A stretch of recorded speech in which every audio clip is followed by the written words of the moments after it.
ola io Israeli io ho aule tuo Abramo le tuo Isaaco ma le tuo Jacobo o te whaatalo whatuai le whaia malu si tātou watino ui au na le tua ia ma tina mata mama tua i so o se tafa lava le lalolangi o mafuta mai ai la tofu i whato a whea lunga le lau pepa nei ia tātou wa onga tuspa ia o lo whaapeo na whaanga solo o la paulo wa tātou i loa whaale atoa le ise si atoa sona i loa tuspa ia wa na oni vahenga na mai e lo na nganga tātou te wha soa ai Amen o te whai e leo whaapea mantuspa ia e a fo inole mea o e se sina te loa umantuspa ia o tātou o na oni nei vahenga o lo whaapeo no tātou i loa e le whaapea se no o le vahenga na tātou te loa e le whaapea se ai e leo atoa lo tātou i loa o le atua na oni nei vahenga o lo tātou tala noa ai o lo o whai loa mai lana upu ia mani whaalinga fo i mai le atua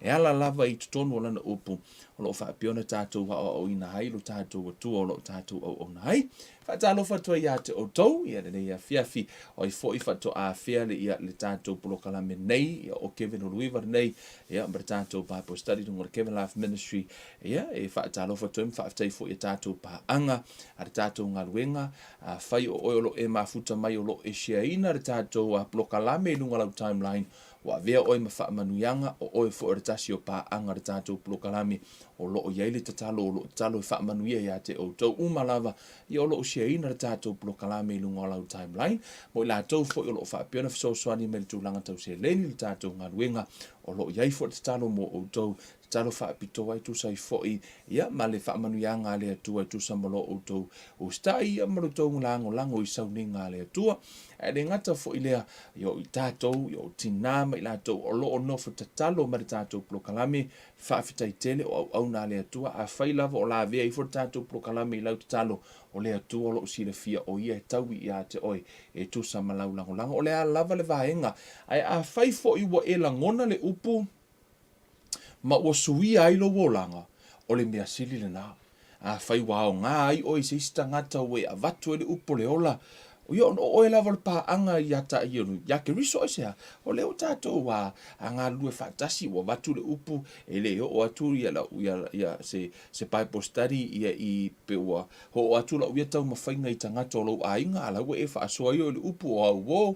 Amen. Whaasoa ma stasio tina ia o lo whaapiona mai mua mai I think o fitu su lima tau sanga ia le soifu o le tina ia laua a maka foi you know whaetu tātou Bible Study whaalongo ina ia whamei tupu whaetu tau longo la fu o pasi na ia le upu ia whaasoa i rona a inga ana wo si ana whanau e sele matango fie ia e tātou ngā lua lau whanawhai ngā luenga pasi e le upu so tātou na le lua o le whaatupu ma le o le ere o se mea le nā tātou tu sa lava pele suia o lango tangata a wai ke pupole lulu o tātou o le au lulu na le lulu lava le upu a vele upu a o le ola o le mea le nā le atua amene leo e a whea le Iesu ia ua nei fo tātou Bible Study e se le tāu o sem tāu upu le la tātou tano ai ai sia lo tātou polokalame manu ele i halu a la tātou tano au funi i toi se e se tātou polokalame la tātou talo i le atu e wha manuia i lana upu le a wha apeon tātou wha longolongo le nei fiafi ia tala noa le nganga o le atu ia te o ia moli mau lo na nganga o wa lo na nganga o ia le moli mau ia wha apeon moli mau i lo loto ina ia e loa le moli ma le wha mahaoni upu e mi se foi ia o ino tātou tangata i lana upu tātou talo le tuol mātou tamā le tuo Abramo, le tuo Isaako, ma le tuo Jakopo, le pa ia o Israelu. Iova lo mātou atua, Iesu ke riso lo mātou, wa li lo mātou, whaola mātou te o atu i o luma i la upu. Le nei a fiafi o loa nganga pa ia o le moli mau. Le eise isio i mātou e malama i le nei upu. Ona na tūsia le nei upu, ai mātou te le i whana nau mai. O tala ia o tala mai le amatanga, o tala mai iau ngā tūpulanga tamā, o loo i eito tonu o lau upu, le eise isio i mātou e malama ma ato toa i ai peitai, o loa nganga pa ia na iai le amatanga o le fuafuanga, o le mana, o o le mana vanga lo wanganga pa ia na tu sia ta mai au ona o ila tau o eno Sofia e lo wanganga na ia tu sia le upule nei o ia o le moli maule nei a fiafi a o tau mawhai e tala lau upule ta mai lau fiafi i lau whanau moli maulo wanganga wha amatala ia te ila tau o oio le whaia onga o le a fo i se vaivainga ta mai lo tangata e le mawhai e a upo na wha amatala ta ma au mailenga ngana whai ngō fie wha malama mai lau upu au maia wha alinga o wha ta inga ai mese ta mao le poto mai a te oe au ana i wha lango le tangata i lona poto a o lo wanganga ta ma au a fo i ne i loa se poto se tangata a ia wha alia le mano lau upu ta mare ne ia fiafi wha i loa i lau wha nau wha sa o loto se loto wa mawhatia wha malolo se mai o fia malolo ia tupu se wha atua wa vai e ala i le tau longo re ne ia fiafi ono le suafo o Iesu Keriso wa ole mavala au tu wai nei. Amene. Vi ele tu re nei fiafi. O te loa e ta ua lo tātou tatano le vaenga lea o na tātou woe wha mautu mua lava ia o se tasi o fesili. O te loa o le fesili lea a umano tātou talia.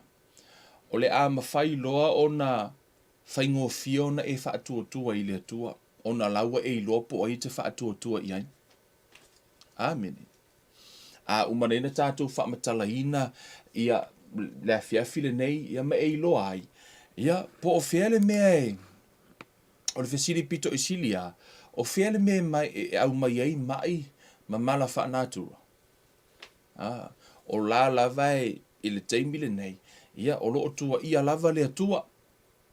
Ia e o fo i le tūlanga na iai le COVID. O mai umai tonu o laulangi le nei. Le la tātou o le fiafile nei. Tātou wa ai le fionga pa ia le atua o ai e au mai ai mai. E au mai le atua po o le ti apolo. A fai e le fiafile au whaalongo ia pei lava mo i lātou wa levo na masani o na iai tonu o tātou o ngā tātou pai postari. E tele lava na o la ngaina o le atua e le lei. O le fiafine nei, o le ei fo inisio maula tātou e au mai. E le maula e, le la tātou mai e tele ina afo, ina tautu i ai le savali le tangata pe a tau. Wai te loa e fai tau tutuspa i e le teimi e tau e tele mamalama loa, e tanga loa fai le fai unga. O le mele tantonu ai, e tele o malama i lona atuanga. Ai te talo i le nganga pa i e tala noa i hata oile nei a fiafi. Fa mai le whetalai ngā Iesu le mātai o e lusu fulu lua ma lusu ma le iwa i whaawinga ina le au wharusai o ma tangata o tuspa ia. Fa mai tala Iesu ua outou se lava. Ina ua outou le i loa upu o tusi. Ma le mana o le atua. E peila e fōlinga i le teime tātu te whaitau ai le tusi. Pei fo lau vaenga ngā. Lai wha apea tātou ia o le winga le nā. Malo tātou leilo, fo mai le whetalai ngā Iesu le mātou lusu mari wala vaenga na. Fo mai ua outou se lava ina ua outou leilo upu o tusi. Ma le mana o le atua. Amene. E le mawhai ona tali ina le fesiri le se tali voi le nana o whai atu a o mai e mai le atua po o mai a Satani e au noa ma le wha malama ino nisi o vaenga mai le fiong pa ia le atua. Amene o le atatou o lai tonu la fionga pa ia le atua. Tali ele na fisili. O ai sa o ai au mai ngi wha mai. Ma ngi mau mea kupu laulang. O le a sa o lava. Ona, amene. E ele whate na inga i tonu le tuspa ia pe atatou whaitau ai.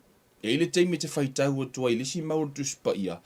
Ai e la fuanga ile mau le kuspa ia nga e whaikau mua. Nga whike e nga i rola ia nga e whaapea rola ia. Soli. E la foi mele mau fa pe a fete na il tuspa ia ele ono tuspa ia ai ono olea lack of understanding tato uma lava if we team to fight out we I missed the point ai umo ko fai kau lunga ko fa pe husoli ole ai ko kuspa ia ole fai kau a ko fai kau o makalo ia le sia so kuspa ia sa lo fa winga ngal fai upotasi ai kia ia ko ar context tusi ai ko fo ia to the context tusi mo ka malama le leia ia. Ai le ngata foina, the Bible is the one whole truth. Ole mea moni atoa le tuspa ia. E le fete e na ile moni maua mātai o Mariko, Luka ma Ioane, ma Paulo, ma la apostolo umalava tusia Peteru, e le so tai, fatasi foi. Ai, e le fete e nai. E le fete e nai foi le awa onga whenga fau, ma whenga tuai. He ai. E le fete e nai. O le atua le lei, tele tatou no whai atu, God is good, go ala langa mai, God is good, all the time, God is good. Mai lo tangata whai mai, o whina ngalo la nao le atua. Whai mai fo e good. Ga ko pepese fo im whai mai e good. Ai sau wha mai ka ngaka. Whai mai fo e good, ai sau au mai le suka. Whai mai fo e good, ai, ele se good li pēwhi ke mai. We all know that. O le mativa foi, ele se good, ya good on mativa. E pei foi le foi mai si mai le o le mativa o le au hai mai le atua, o le ke hampo o le au hai mai le atua. Ke lo me wala nga uminga makiva le skangaka. O le fai o le mea le foi mai le atua. That's the only reason o nga le usta i lupo le atua. Me na le ala ona mativa. Ai le o se fina ngalo le atua. Ala foi mai le si lo fina ngalo le atua. Na aku wa ia le akua. Lei masi keimi ka whai mai o ki Apollo e leanga. Lei masi keimi ko ke lau ka ngaka e whai mai o fina ngalo leo le tua. Ai tato woe, e tatan no na vaenga, o le si whai upu lea. E tele a whai tautanga, talatu te ave mamaina, ono o lea lava e confuse lo lato ma faufau. Pele lei le atua, pele anga le atua, po o mai mai le atua, po o mea le anga umama mea le leia mai le atua, wa o le stato nunga na o le stangata whapia, o mea le lei umama mea le anga au mai le atua. Whamele whai upu le salamo se lau matolo, whai upu e lua, whamai o le whaamanga lo ina au a mio le anga umalava, a mio le anga uma, anga sala uma e te whaia, o le atua na te whaamanga lo ina uma. Whai upu lona lua, o le whaamalo ina o mai atoa uma. Mai uma, i le ngata la e tango le atua whaamangalo, i le ima se mea kauskama i anga sala i le whaamangalo ina. Whaamangalo uma i le atua, o le atua i le peo tangata e whaamangalo e mangkua, o le atua whamai o i e whaamangalo ma whaangalo. A whaina e anga sala nafi i whaamangalo lo i le atua me sala mo, ngalo, kusai peke koe whaialang sala ngangei, i le o koe mangkua i le atua lau anga sala nafi. A tonu te ue whapea mai le ai kaunga mangkua o i o le atua, lai whai mai le atua na te whaangaloa. Full stop i nā. Lisi mea laka whikai fua le atua i molona nā atua, lai whai mai le atua o au te whaamangalo, ma whaangalo, period. Ngakai ngā, vai, e sen matango fio le o i lai whai upu le, a whai tau wai nisi. E peye masalo lo latu tatonunga. Ono lai ai lo latu tatonunga. E rei ropo le finga ngalo leo le atua ke mai. Tato watu i lei. Si utango mua e vali mua se ata atoa lava e afo. Ai o te le tala noa i le tato mata upu. Amene, ai si vali mua le ata te le. O le atua. Kai singa le papa mai mo me fa papa ia mako o le atua ele o se ngoa God is not a name.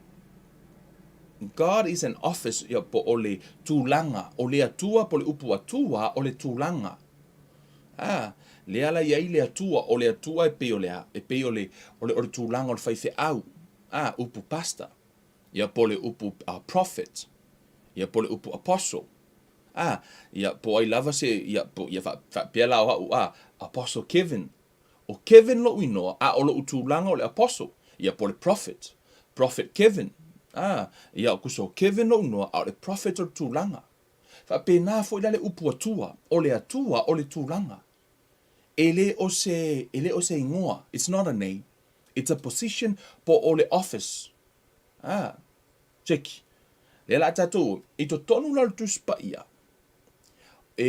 o lai ta ua tua ina le atua o le langi le atua me le nai wha ingoa ai o le atua Abraham isa ako ma Yakopo o le atua le na o la fo i ai le atua o le tuspa ia foi o la fo i ta ua ai o Satani po ti Apollo ma angelu o atua o fo i tangata o le tangata foi lai ta ua le tuspa ia o le atua Le la tatou e vatu mau tu spa ia faasino atu ina ia e loa ai ata ua le upu atua. O lona winga e faila sin ke leo ka upu lea. Lona winga e le na o le atua le langi la kan ku spa ia. La fu kala ngoa i le atua le nei la langi ma la fu tala noa i le atua i la atua o la i le upu le atua. Amen. Le tatou e fa ale tu mau tu spa ia. Ai o lo malamala anga i le vaenga. O le atali e le tele o fesili o lo fa pe ona tatou tua ia i le atua. Amen. O le atua le melea o le ua o le atua le melea atua tu mua i le tusi a Mariko. O lona mata upu e tolu.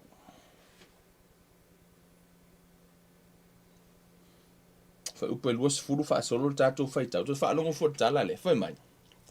Wo atu ila tau i le fale ona toi potopoto mai le o le motu o tangata wala wale mawhai ai i la tau ona ai. Ua whaalongo ai lona a inga ona la tau o atu ai lea e pu e a te ia. A wana la tau whapiane ua valea o ia. A o le autu si upu we no ifo ma Jerusalema ua whapiane i la tau. O ia te ia pere se pulo o le ali ifo i o te moni e tuli ai e ia o te moni. Watu lau vaenga ia foi mai o le anganga le anga o pere se pulo lai tono Iesu e tuli ai te moni.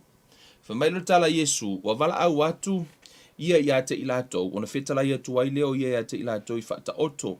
E mawhai wha pe fea e Satani ona tulia o Satani. A whai fo i fe vai a i se malo e le mawhai ona tu mau o le nā malo. A whai fo i fe vai a i se a inga e le mawhai ona tu mau o le nā a inga. A whai fo i te e atu Satani ia te ia lava, ma fe vai a i o ia ona le mawhai ai lea ona tu mau o ia. Ai a o i lona i unga, e le aise na te mawhaia ona ulu atu i le whale o le tangata malosi, ma vete ana mea se ia lua i nono tia le tangata malosi le vete hai lona whale. Fa mai le tala Iesu, fai mai, a whai mai wha whiona tua se malo pe a fe te enai. Fe vai a i le malo. O lona winga wha whiona te e atu Satani ia Satani. Wha whialanga kule malo sa kangi pe a whai o la lava i fe vai a i sa kangi ia mai. O lona winga me le tala Iesu e le ngā lulu e wha atasi le atua ma Satani. A whai na sau Iesu e wha malo lo maturi le te moni o ai au mai e te moni. A tonu la fa besi o finga ngalo le atua mai ke mongi fa kanga e a fo le atua o fina ngalo le atua e tu wa ia le atua a mai fo tangata o tatu fai tau tu spa ia na fa malo lo Iesu mai uma ke longa ye se ka ngesa koko maulunga suka ke longa ye ke mo lai e isi mai e lo ka ua merkus pa i fo mai na fa malo lo la to mai uma ato uma o mai uma la vala a faina wha malo lo Iesu mai uma. Ai o le fina ngalo le nao na tama. O lona winga, wa te ela Iesu fina ngalo lona tama. O le ala wato te e Iesu, wala tu Iesu ta au file. La fo, o la na fina ngalo lona tama, ma mai ka ngaka ela kunga ia wha malo lo. Pe sa wha penga kango le atua wha mai se e lakulunga kali i se i fai se show a Iesu wha akumu vo lele ia poko me ka ngaka e whailanga show e wha kuku se i wha popular lunga kali. Wal ma fau na onisi. Na wha mai le atua se i wha popular i se si. O le wha metala Iesu e le mawhai ona tu se malo pe afete na i wha whiana wha malo lo e Satani, tu le Satani. E le mawhai ona tu se malo pe afete enai. O tātou whai taura le tu spa ia. O mai uma. Wha malo lo uma Iesu mai uma. Mai uma lava no atu le ise sina whai Iesu e le whinga ngalo le koe ke malo lo. All the disease kaka no atu wha malo lo e Iesu. E sea, o le whina ngalo le nao lona tama. Ala na whai maritala tu spa ia salamon tātou whai taua whai mai a. Wha ma ngalo tātou wanga sala uma po le a lava sa wanga sala i leo iloa. Wha ma ngalo uma i lea tua pe salamo. Whai mai lo malesi whai upu. Ma wha ma lo o tātou mai atoa uma. mai ai mafua ona masalo le tangata le fai upu le nā, ona lai whaapea le si Samoa, o le finga ngalo o le atua, o te mai, o te oti. O le fina ngalo o le atua. Tua tali sirina ne fiafia. O le fai upu la e tele na quote le to tele o tangata. O le fai upu lea. O le Isaia e whalima. Tato fai tau mai. O fai upu e fitu a. A matama fai upu iwa. A lima fai mai. O au o Yehova ai le ai lava se tasi. E le ai se atua na o au lava. Wa o fusia oe a o e le i loa au. Ina ia la tau i loa e a fua mai le mea e alua e aile la e o i le mea alu i foai. E le ai se tasi na o au o Yehova ai le ai lava se tasi. Whalong fai upe fitu lea, fai mai. Fai mai lea tua, o au le faia le malama ma whaatupuina le pouliuli. O le faia le manuia ma whaatupuina le mala. O au o Yehova o le faia ia mea uma. Fai kauro le skangaka le fai upulea. Sau lofo mai Kevin, wewa ai. O mea leanga uma e mai le akua, o mea le lei uma e mai le akua, o le finga ngalo o le atua, o rafo o mea le leima mea leanga. Fa mai iopu akaria e mea le lei e whaafea mea leanga, o le popoko yo kangaka i quote fai upa pēnā. Ok, a fai o mea leanga mai le tia Apollo, o ia fai o mea leanga na mai le atua. Whaafea na whaamasino ina e le atua le leanga pe a fai o le leanga e mai atea. Le aso fina ngalo, pe a fai o le talitonunga le nā. O se ngaoi o se mea mai le atua, e fina ngalo le atua e te ngaoi wa o le mea leanga. Wa le fai mai le atua o le a. O ia fo ia whaatupuina le mala. O ni mai e mai le atua, ta le pe fale. Fasio ti tangata, toso teine, mata hitu. Wa o mea leanga uma mea ia.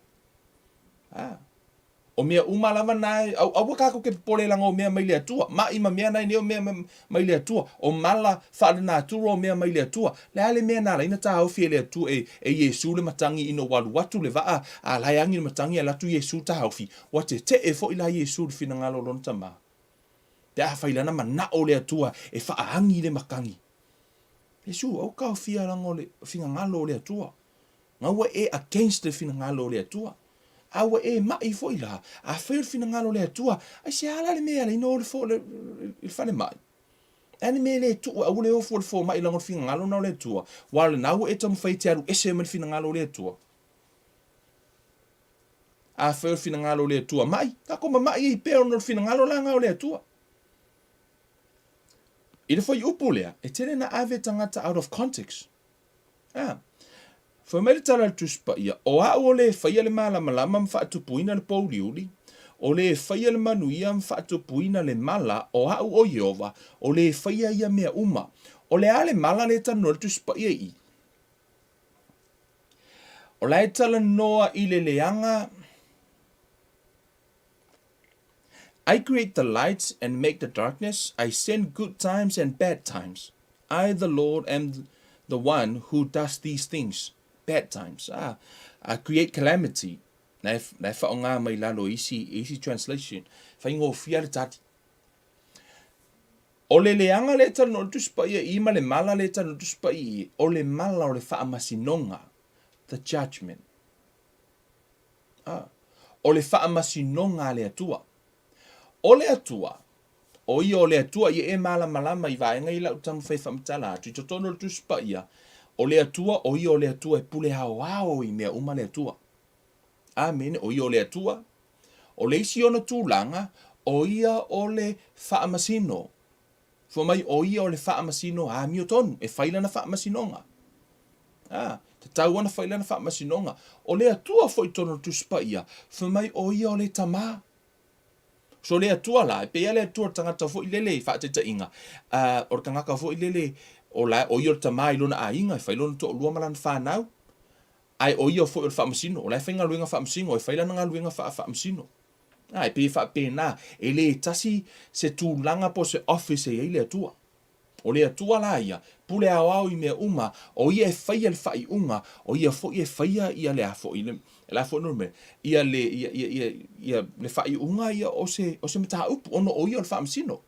Ia le ngako vesi karua I ngei ia, ma ko fo ke mi le ngako vesi karua I ngei fo ia I whainga whaamasino.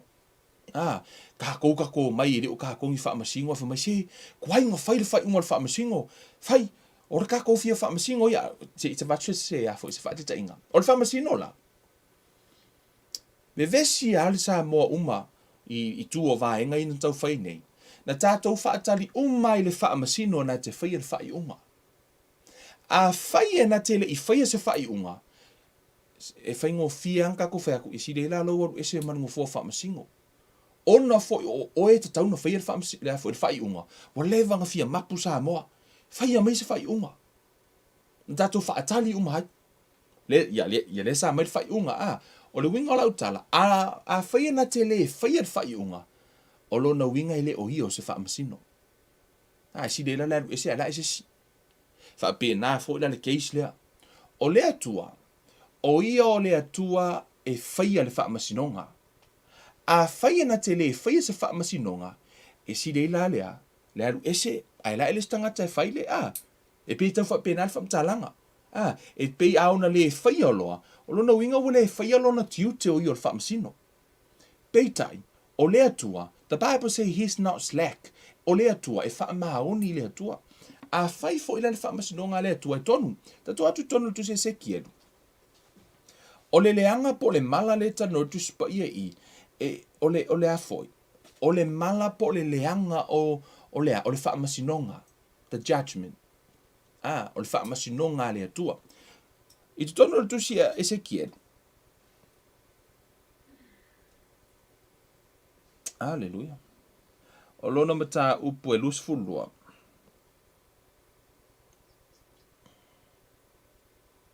Fai tau male, fai upu e tots fulu male, fai mai, tala fetala inga lea le atua. Fai mai no osa ili a te ila tause tangata na te ati a e ina le pā, matu I le mea ua le petia I o uluma mo le nuu, ina ia o le wha umatia ai o te le I maua lava. Na sau le atua e su e se isi e tu le vā ia pe intercede tangata fu ile le tu e vao misa, pero tangata po se lo ia. Na sau la le atua e su e se isi e tu le vā e tau fia o ia, mai le whai o lana ami o tonu pe tau fia o ia mai le whai o lana whaamasinonga tonu. Ono le upartus pa ia o le totongi o le angasala o lea, o le oti. Amen. I to tonu tu se e soto o le oti ale tali o mea uma, le ustai matua oti. Sa o le whamkalanga e le se le inga ngā, le velar ko le kukanga o le moa oki. Le velar sa kanga le wha moa oki. O le halava, tu sambar tu la folo tu se e soto. Skama I mea e ke whai e le kusamaku la fonga e oto o tutongi le angasala o le oti. Ono o le atua ma le levo o po le tūlanga I le atua, e hafo e ato o toa. O le alaf matal tu spaya I, e sau le atua e whaina na whaamasinonga, ai le ise sini sau su ese se tu le vai na tele I maua. Le ise tangata ami o tonu me whaina tu le vai. Whamelo le atua, o le mea lea, o te lilingi atu wailo uita I lunga I ate I lātou, ma o wha umatia I lātou I le afi o lo uita. O te tau ia o lātou wa mio I lunga e te I lātou ulu, o lo whetalai mai ai le ali o Iova. A whai tau e tangata I, ma to tele tangata foi mai sole, whasioke le akua sa I ai foi. O ni whasioke le akua I kupiko. O le ale mena ina whasioke le atua I kupito. O le whaamasinonga is a judgment. O le toa sa o le atua, o le whaamasinonga le atua ia isa I le afo, ia ai foi. Ia ai kupito, e o fo ia so toma makomoro, nena tātou whai tau ai, na whasiotia tangata so koma makomoro ai sea. saanga sala tangata o le whaamasinoga le atua o le leanga la le nā po le mala le nā lai tana no ai le tuspa ia mai le atua o au e vatua le mala so ele o se mala la o le anga sala fo le aumai ai mea leanga ele o se mea leanga fo le pe o le pepelo ngoi mea umai tupu langi le taimine nei ele mai le atua ke ungo i se sila ka vale mai so le finga ngalo fo ile ku ki e afu e ngoi la ka vale ele manga ole ku ngoi la ka vale o me le anga ngao me la fer ki apolo le a ku wa ile atua mai le fo e ka wa o ha i mai le ku ya o i pe ke ole i lo se me ke o vo ile le pole a lava se me le anga o kupu ya ke oi e te fai mai ole atua it's not God le ai ele ole atua o le tala no tu spa ia i ma tala tu spa ole atua le he is good o le foi o mai ina sau su ese au ni tu le va o ia e sau se su ese tu le va tau fia o ia mai le fai o lana mi o tonu fa pena fo ile me ino wala tu le tu ala fa tau nu ul fa salanga pe la fai le pe la lilingi la fo ilana fa masinonga male mala i lungo ai foi ona wanga sala tangata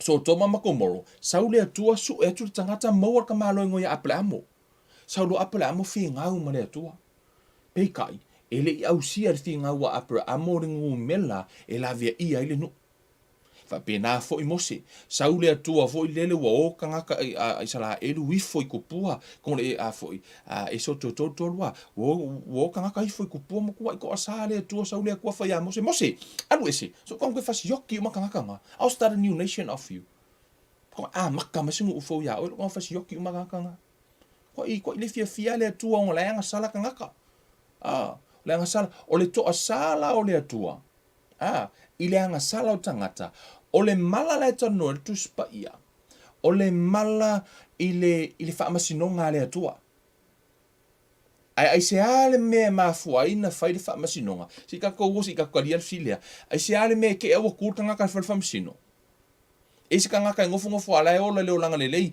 ke ia usau whamai le la ave o kūt whamasingo ai le eisa usala na whaia hai e mafua ona e tu le fale ile foi ile whaamasinonga ona ua e sala mo yaile mea ua e anga sala ai ile tu la fono sa moa po New Zealand fia lava la tunu o le mea le nai ala i ona ave o le whamasino ona faila i le whamasino lo whamasinonga ea o ia na te whaia le kol a whai mai a whamasino le ai ke maangalo ia ke maangalo o le a lava o le whamasinonga me le atua o a ue whaia le mea le na o mea aumai o le lei ma le leanga le la ele foi e fa winga la tangata foi mai vai o leanga mai le tua foi mai Iesu ele me fite na in malo ele me fite tu se malo pe a fai fite na ele me fite te Satani ya Satani ele me fai lava on fite na e ta wala lo tato woi se i ono le telo temi ia o le lava ka ko ke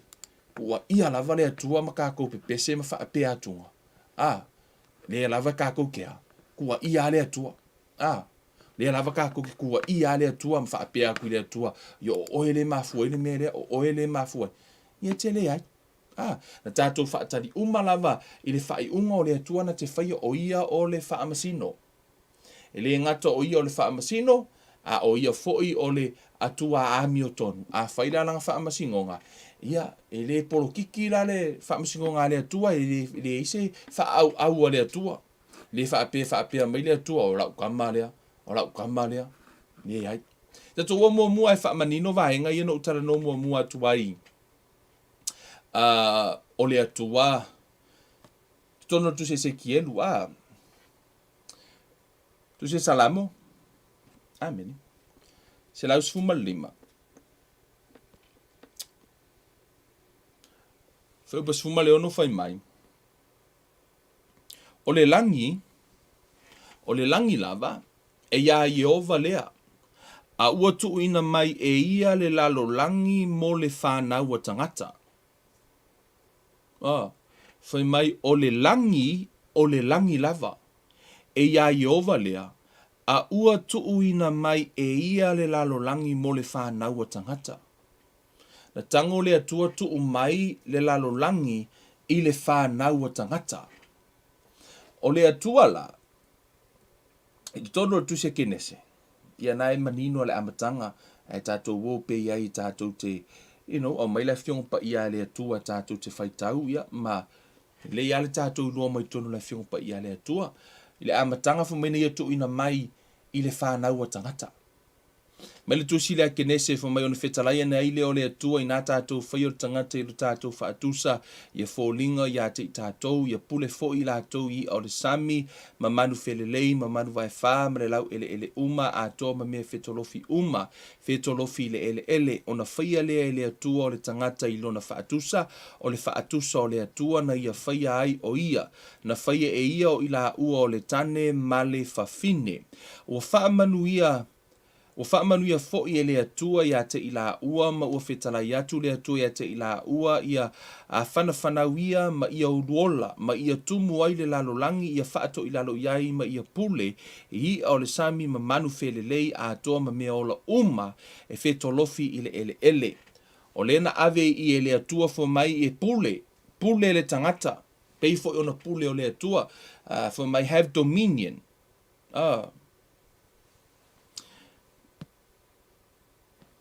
For my the New King James Version, for my have dominion over the fish of the sea, over the birds of the air, and over every living thing that moves on the earth. Mea umma, for my e pule el tangata. Ono le atua e pule, whael tangata ilona whaatusa e pule. Right? O le atua la, i tutono tu spaia, tutono tu se e soto. E soto, inga ua fesili mose i le atua po ailonga ingoa. O ilalo ingoa ke alu ka ukangaka. Whamai le atua. Ua whai atu mose i le atua whauta pea ualu i le whanaunga Israelu ma u whai atu ia i lato. Ua awina mai au ia te outou e le atua o outou tamā. Ona lato whai mai lea ia te au o ai ea lona suafa. Sea ea sau e whai atu ai ia te ilato. Ona whetalai mai ai lea o le atua ia mose o au o le ola o lo o ola lava.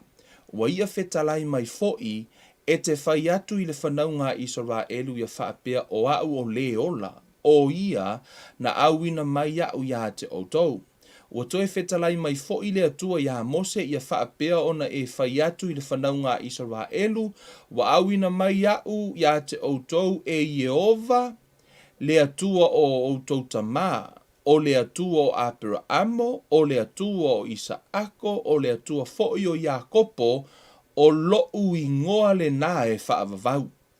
O lau whaamanatunga le nā i lea tupulanga, ma lea tupulanga. O lea tuo ai, lea tuo Abrahamo, lea tuo Isaako, ma lea tuo Iakopo, o lo'u ingoa le nā e whaavavau.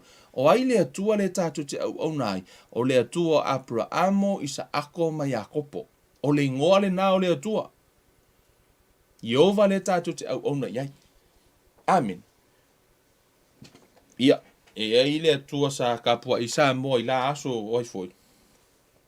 Tanga loa langi, ia po ai lavangi a kua foi lele, le ka unga i kangaka sa moa. E le o le akua Abrahamo. Wa le fo mai isi o le akua e kasi le ai. E se ale akua nga ia, e se ale akua len kapua i sa moa. Me le keve le, o la fo ia li isili o vangi mungimo, e se fo ia akua nga ia mo mio ke mongi.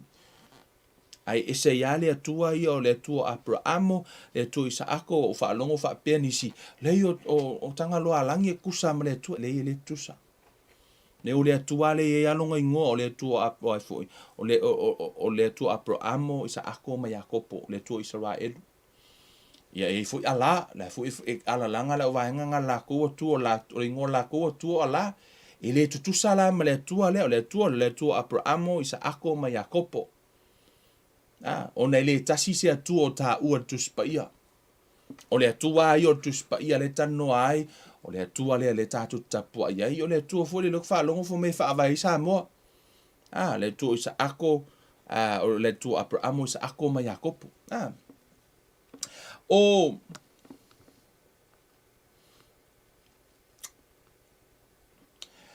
O le isi atua i tutono o tuspaia. Na ufai atu o ti Apollo ia foi o le atua. Fa mai le lua Korini tolu na ta upe fa. Fa upe fa. Fa mai ua whaatau wa soina manatu o ilatou o ele taritonu ele atua o le nei o le lalolangi nei. Ina nei pula atu ya te ilatou le malama o le tala le lei i le mamalu o ke riso ua tusa o ia ma le atua.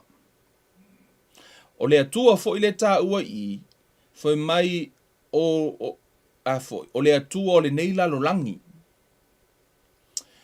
O i loala, o le alai tātou te taunu tātou malama i, po ai le runninga umamea umai kupu lalolangi ngai. Yo oi polo kiki, mea umama le marka milonga lalolangi ngai, wa lai fo mai isi, o lai run e le atua. Te le tono o lai run e le atua, e pule au le atua, ai le o le atua e mai ai mea le anga i kupu lalolangi. E le o le atua e kupu ai mea umai kupu i, le te na fai. Le a whaina i le lalolangi mele nei, e tu sai ma tu spa ia malana, ta tianga lai ne temi nei, o i mai mea uma. Le fo mertala tu spa ia, u whaata ua so ina manato i lato o ele tonu, ele atua o le nei lalolangi.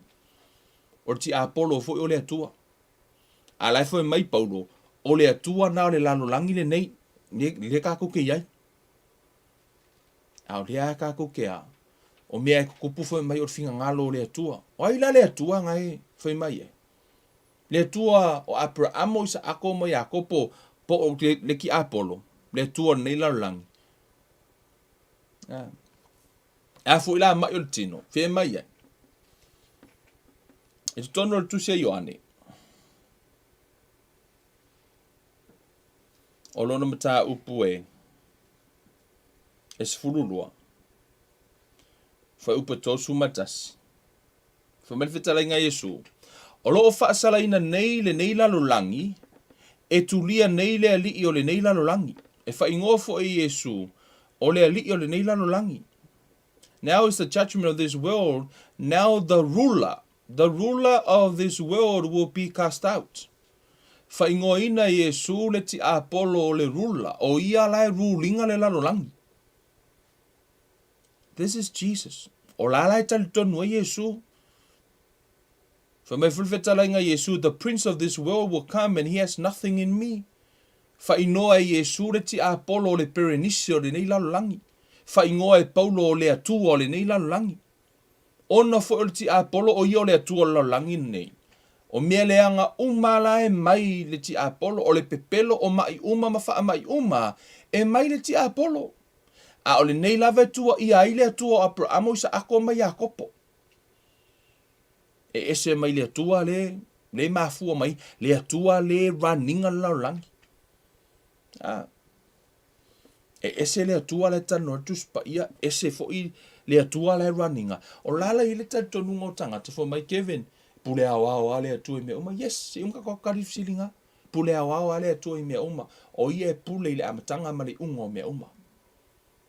O fea la e ofi e le atua i tonu i vaenga nei. Pea fai orki Apollo la e pule awa o tonu i. Wa o le atua e le lei. E le lei a le atua i e wha maoni le atua. A le lei o le atua a le anga o oe. Maha umpa maki Apollo o ta ua. A le lei le atua. E tonu fo tuspa ia. Na tā ua Iesu tono le Ioane e se furu le ilumatu. Fa upa toltas. La e whamatala ina e Iesu. Tatu whai tau e whamai. Ona whita ngofi leo iutaia i maa. E whetongi a te ia. Ona whaapea atu leo Iesu ia te ilatou. E tele ngā ruenga le lei ua o whaalia ia te o tau mai lo utama. O se whea ea o ia ngā ruenga tau te whetongi mai ia te au. Wa tali mai utaia ia te ia wa whaapea mai. E le se ngā ruenga le lei mātou te whetongi ai oe. A o le upu leanga a ua o oe le tangata a ua e whai oe ma atua. Whai mai a ua o oe le tangata a ua e whai oe ma atua. Wharongo tari Iesu. Ua tali atu Iesu ia te ilatou. E le i tū sia ea i la o tautu la whono na o whai atu o atua o tau. Whai mai Iesu na ofai atu o atua o tou o le ala kiki, e le o se kua la po pe no ofai atu o le upu atua o le office. E le o se ingoa, e le o le tūlanga o le tangata i le lalo langi le nei, o ia o le atua ala i titi. E manino lalo ifo na uto e whamatala i sufo mai.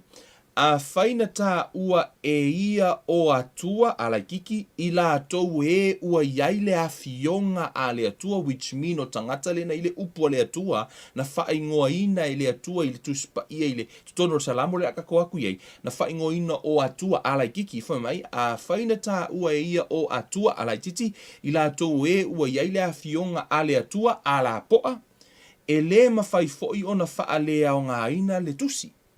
Foi mai la ia, tau te whaapea e i le ua whaapa ia ina ma auina mai e le tamai le lalolangi. Ua e upu leanga au a ua ofa i atu o au nei o le atalii o le atua. Ala poa.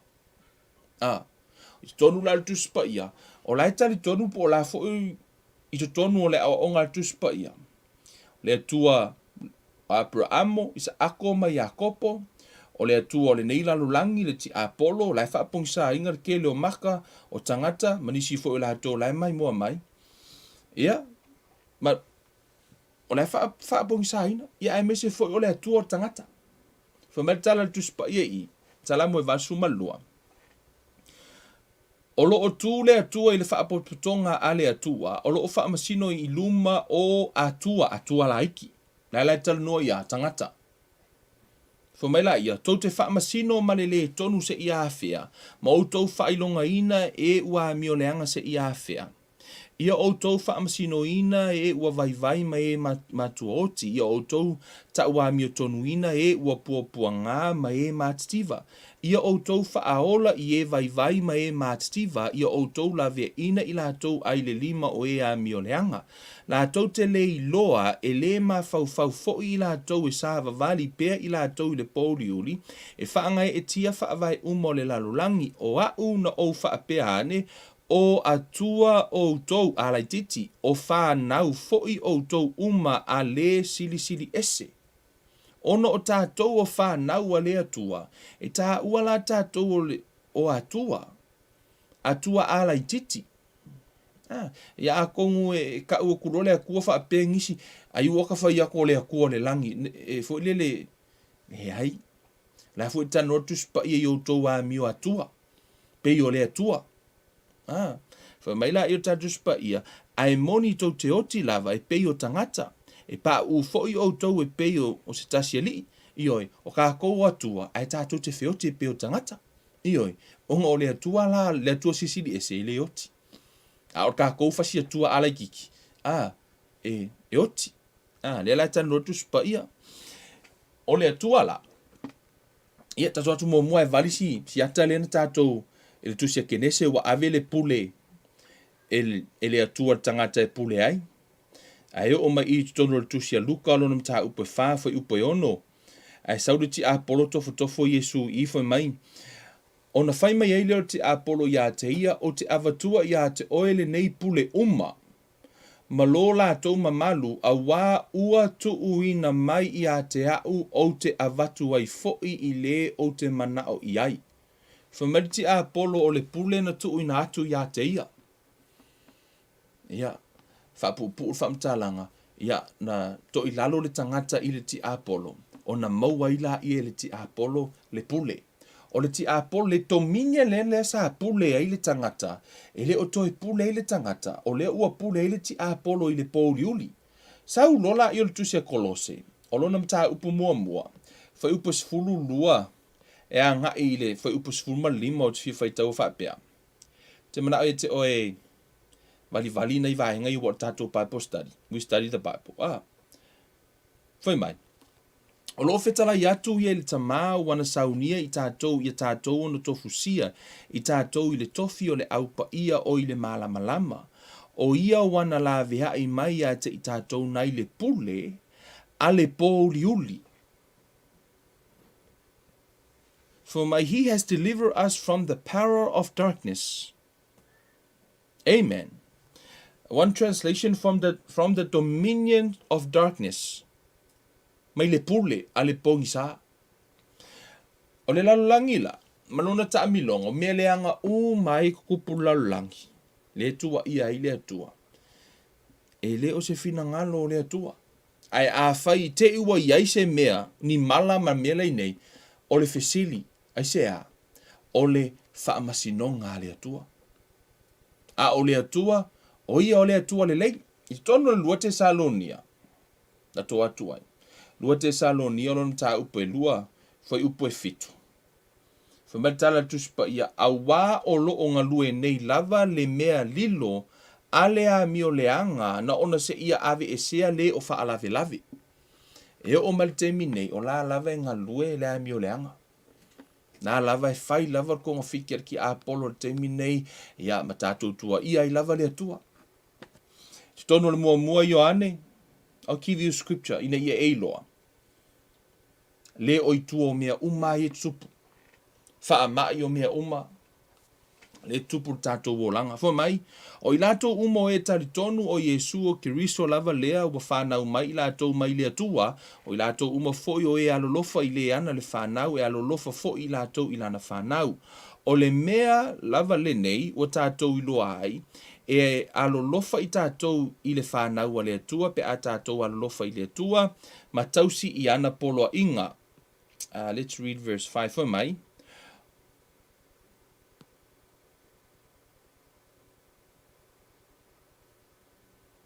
Sorry, verse 16 to verse... Oh, let's read verse 19. Fa mai fai usuluiva, wa tātou I loa, e mai le atua lava I tātou, a o le lalolangi uma o lo o nofo to I lalo I lo o leanga. Fa mai o le lalolangi uma o lo o nofo to I lalo I le o leanga. Fa mai, and the whole world lies under the sway of the wicked one. O lai fa mai o le lalolangi uma, o lai lalo le ti Apollo. O le taamilonga uma la, vaenga upu fai, mea uma le tutupu lalolangi le nei. O tau fai tau tuspa ia, fa mai tala tuspa ia e whanau mai le tamai lo na ua le malo. E ei fo I le malo le atua, the kingdom of God. O tātou la le whanau le atua, e ei le tātou malo, e ei fo le tātou principle. Tātou te olai, e ese mai fo I le principle lo langi le nei, e I le pattern lo langi le nei malona whaata milonga, e ese fo I le pattern lo whanau le atua. O tātou la, ona I fete e na I le tātou pattern ma le pattern ale ti Apollo. E le o ngatasi le mea e whai le whanau le atua, ma le whaatuatuanga le whanau le atua, ma le mea lai whai le ti Apollo.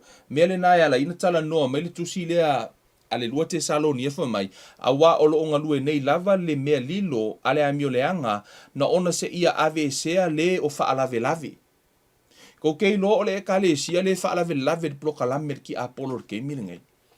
Ana le ai le e kalesia wa leva nga whakaungu uia, pe anga le eika ngaka whaola inga I kongo lolangi wa leva nga whakaungu uia, mea ki Apollo. Peifo tātou wa aia I le vai o nei tangata wa lātou wha manatu fo I le Halloween o Samoa mo lātou le iloa, o lau lātou celebrating mo meo te moni mati Apollo the dead. Lau o e celebrate. A e celebrating se meo la e te alu ea, e te alu ave lau whaataua ma lau vi inga, ia ke mongi, lau whaataua fo I tangata vai. A o le e kalesia, o le teimi tonua nei tau no mai le e kalesia e preach le atua o ia o le atua le lei, preach le whaatuatua. Pio le faithful tangata. Whaatuatua I lo lātou atua. Ia, wa kele fo ianga preach, o e whai kui. Te kuspa ia e oe, la unga, pio le whaakua kangaka. Anga ave le whaawai e seale le rola e kalesia ia.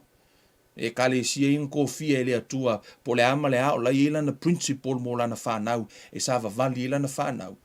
Lai whaalave lave po amer ki Apollo lai whai. Whamatala tuspa ia o lai lave whai le mea lilo lai miuleanga. Se I longa lave ave e sea le o whaalave lave. O le kemingei, e le o koe whaalave lave se e kalesia. O le mea whamela langi mua punga le e kalesia.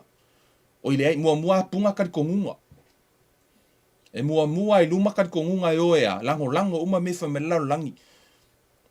Whai mai la kou leif mai le ei aua kako ke selfish. Kako walo lofa I kangaka. Whai mai tala tuspa ia mai Iesu ia petelu. Satani, sau yo tua, na o mea tangata e te loto iai. Na o mea tangata e tau te loto iai, tau te le loto I mea lea tua. Anga kou loto I mea lea tua, ko ke oe whaka ua mala unga le upo lea tua. May love each other. Good. Le yon mea nā tau le alofa wha tangata, o le upo tuspa ia, alofa mua I lea tua. Love God first, not man. God first. He's always first. O le upu la lea tua, whaataua. And yet, lea lava tātou te o, saua o mea ole, leo kako loa, oi lea kua le kua mea ngei, not God. O le pattern lo lange nei, wa umana mai e lea tua, lana fionga, wa umana mai e lea tua, lana taiala. It kele whaatangata, a lot of people disagree, but my God is a good God for mai na te whaamalo. Lo tātou mai uma, mai whatala tuspa ia, e le pai le o le anga I lana whanau. Yes, o le tala nā lea tuan na whai I lana whanau, for mai, e le pai le o le anga I lana whanau. E ala ngā mamai peka ngaka, e le ona o lea, they are not under the covenant. Ai ona ea, o tātou, le ekalesia, o tātou fo o le mālo. Yes, we have a covenant. Government tono lo langi le nei. Ana sau Iesu e mai le lona mālo. Le mālo o le atua. O le mālo lo langi, ma le mālo o le atua. Taimi nei, o le tātou te tutonu fo me o tātou mālo o le atua, ai a kupu mai mei, kako wo le pattern o lo langi. E wo umana fai e le atua le, lana ia principle malona mālo o na tangata. La lava lai wha lave o na tangata. Kusa pe fai ki o inga, kua I pea. O ngā e ofo I a Iesu, le afo I le ulu, ma le tai, ma the author and the finisher of our faith, ngā upu ia fo inga whaasa kaulo laulangi ngai, ngā ingo sia kele ei kala a laulangi ngai, whaasa kaulo ia le atua le afo, le atua le au na ia I tātou. Ia, I te tono le tusi lea e soto. Amen. You guys all right? E so toron ta upos fumalima. Fa upo lus fumaleono. Fa mal tala le tua.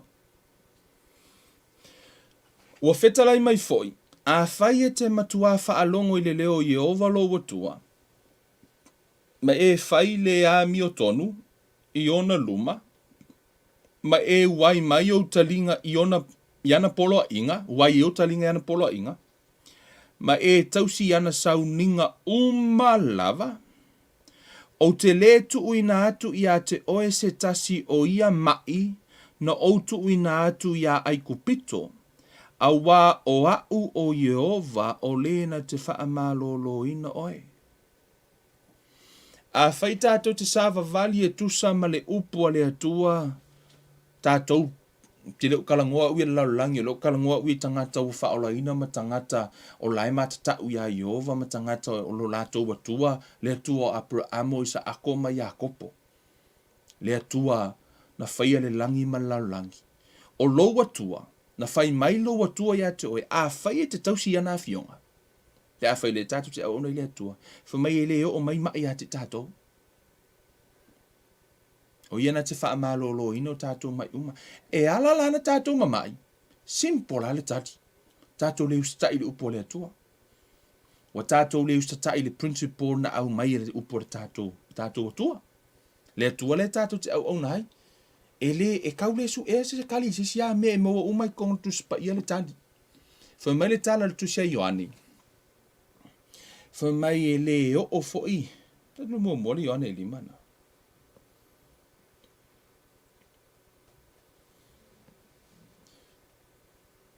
Tato fai tau mai le fai upo e. Fai mai. A fai ua iloa e se tasi lo na uso wana fai se angasala. Ai le ia te. Ai le ule oti. Ore. Tato fai tau mai le fai upo a.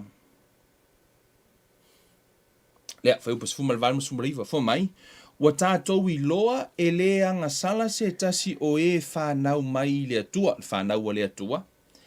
A o le ua whanau mai I le atua, e tausi o ia e ia, e le tango fo I lo o le anga ia te ia. Ola. Amini. Ki le ilo ia o e pole alo wha kua kuanga I le atua malanga upu. Ai wha mai le upu a le atua. E le tango fo I lo o le anga ia te ia. Ua tātou I loa, e mai le atua lava I tātou. A o le lalo langi uma, o lo o nofo to I lalo I lo o le anga. Ia atonu te ua whapea nisi I lo la tau tatonunga I o whapea kewe nongo inga ke a kensi mei e le whai nei. E tu sa ia ma le upua le atua. A tātou woa I le awhionga pa I a le atua. Wa umana whai mai le atua o lana whanau e le pa I ai le o le anga. Ai a whai tātou te a whaina, simpo fo I le tali, si aki fo oi, o e usi ta I le atua. Ia.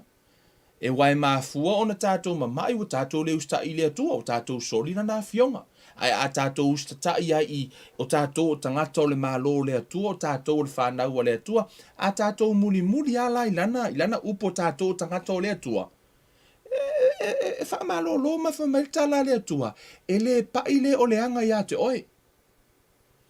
Ai a whai o nai pai ia te oi, I rongo winga la e ke le o muli muli la I le atua, ke le o iloa fo la po le ale atua nai, o nai te le atua la ta ua tuspa ia. O le atua la langi ala vaenga lai. O la tau atua la tau la langi, la vesi ala tau. Ai, iau ia, o tau wha malosia, leo mai e toe, kako e mai kako akua. Se le atua kako kuspa ia le atua Abrahamo sa ako mai akopo. Se koe la unga kako wha akua I langa upu. Se o lea lava e pui pui le atua tau silo wola mo lau soifua. Lea lava e mai le upu a le atua. Ai tātou te tua ia le atua I meleanga o no tātou le malama. A o le atua I le lei. Lai whamei o te pui pui a te oi, o te tausi a te oi. O le atua le lei. For may his love endures forever. God is love. Mo le alofo le nao le atua na au meilo na alo pele to tasi na sau Iesu e to tongi uma o tātou mai. To tongi uma lava mea uma paid in full. Mo lana whanau lātou o e ustata I le atua. O e ustata I le atua. Ia, o e ustata I le atua. Lana whanau le atua. E le fia I la nisi e le ori whanau le atua. O le whanau ai le atua. Te tauna ori. A o whanau e le ori whanau le atua. Ka kaurolanga whai ki o ima whai kai I. A o le whanau ai le atua. E ori le message lea. Why? Because o lo atua. E pui a te oi. Ia atua oi. Ia tua Abrahamo I sa ako ma Iakopo. O whea la, o whea me au mai ai nei, mai, ma mea o mai e tutupu lau langi le nei. E le o le atua o le langi. O le atua le lei. Ai wha mai tala le tuspa ia. Wha mai o lo o nofo to I lalo I le lalo langi. Wha mai tala le tuspa ia wha mai a o le lalo langi uma, o lo o nofo to I lalo I lo o le anga. O lae nofo to I lalo lava le lalo langi le nei, le system lalo langi le nei, I le ti Apollo. O mea le anga uma le kupu ai, o le ki Apollo. Ngā pepelo mai ai le amatanga. Ia. Ele I mai se wha mai mai le atua. O mea le lei uma mai le atua. Le se mea le anga mai le atua. A le lei o le atua. A le anga o tā ua. O ti Apollo. God is good. Fina ngalo le atua wha malolo ma, yes. Mena te wha malolo tātou mai, lava. Ai a uanga sala, yes, tātou uanga sala, lava. E wha maa ngalo e le atua. E alo no mana o to e alu I ona e eini so I lātou e pei lātou te le ma mawhalo lātou wha atua tuanga I le atua a whaitau tuspa ia. Ona o le le malama. O le atua e le lei. O le atua e le lei. Ia avela whataua I le atua whataua lana upu. Whamatala tuspa ia tātou te le lalolangi. Ai le so le lalolangi I tātou. Me o tātou o ampasa o le malo o le atua. Ampasa o ke riso I tātou. I le lalolangi le nei. Tu sara le te nei le lalolangi le nei. A o lo malo o le malo o le atua. O ala me kupula langin ngai. Ia we ke join i fo ia sa ili oi lo tua. Ioi. Ke lor ke minga ili ele pu ala vai nga fo ile hifo uma ia au e pelu le lako kupuang fa aku. Nga ia kanga kai ko lu nga lako i lo alo la tua. Ki nga i lo sea e ui lava nei to tonu o papelonia. A ele o ni papelonia o la toa. O la toa tangata e pelu. E rin kanga ka papelonia. A ifo a papelonia e lo la tou tupua. Ifo pe iai. Aua ke ifo o ia. Na olo watua e te ifo iai. O a umala ni me e fai o. Kako ke ayam whan kako whiolo. Le kako ke ola laulangi nei ono ela o ia tau o tanga soifua. Ai, ia e fai tete. Ona whamai e, whaonga seina te le tuspa ia. Le mele nei o lea. Ia whaalonga whamai. E, o ke selfish. Whai le mele nei. Maritala Iesu, na o mea tangata te loto a ili Satani. Na o tangata, tika kai e loko i mea lea tua. Ai sui ni lo loto, ye loto i mea lea tua. Whamanu ye lea tua i lo loto ni a fiafi. Tala noa, toi whamanato tu ia te oi. O lea tua ele lei. O mai uma i le mai lea tua. Tu i le upu a lea tua. Whaatua tua i lana upu. E whaamaoni a lea tua i lana upu. Le tua mātou ta mā. Whaaftaile nei a fiafi mātou ta noa. E nisi o vala o le mātou mata upu. E aona whaamatala ma whaailoa o oio lea tua le lei. Ta mā, wa tele na pepelo ngia o mātou tangata e le ti apolo ma whaapea o mea le hangai mai a te oi, o whaamai e mai a te oi, o mea uma o lo tutupu le nei ola ma le nei soifua e mai a te oi lo mātou watua. Ta ita i se ina o mātou tangata, ma wha se ina ono le le ai o se malama lama. Whaailoa ta mā i lau whanau, o oio le atua le langi, o oio le atua soifua, pule au lau fio i mea uma, peitai, o le lalo langi uma, o lo i lalo le o leanga. Mātou te le lalo langi, ai le so le lalo langi mātou. Ta mā, fua i mai le malosi mai a te oi, a mai le poto mai a te oi, a mai le mataala mai a te oi. Mātou te no nofo ai le nei lalo langi, le tu mau, e ei le aso e te fio mai ai. E avatu lau whanau. Ta mā, ta talo i ta pena ino o mātou tangata, lo mātou whaatua, yo mātou whaia, tusa malo fina ngalo. Ono suafa o Iesu ke riso lo mātou, li imo lo mātou whaolo wa ala toi nei le mātou wala au. Amene, ma amene, ma amene. Mi ele tua, whamanu ele tua i a te oi, ya, ta no fo i le upua le tua, le nei a fiafi, tam whai e whamanatu i a te oi o le tua. Ele lei le tua. Whaamaoni lava o ia, whaamaoni fo Iesu i mea lava, folanga lo tātua tua e whaamaoni, a whaiwa iaise mea eleanga, ele o lea tua, ai o le tangata, mariti Apollo, o loa tua, lo whaatali mai a te oi mai, na te pui i a te oi, mana vea i a te oi whamanu ia lea tua e lau sāwalinga, na o sina vaenga le na, ai tātu te le i o atu lea stofi, awane emisia lea stofi, ai na whaamanino le na vaenga le neia fiafi, ina ia eiloa. O mai ma mea uma, mala faanaatura, e le mai le atua, o le atua le lei. Whamanu ia le atua ia te oi tātou toi wheiloai, ono suafo Iesu, soifua, wha soifua ia.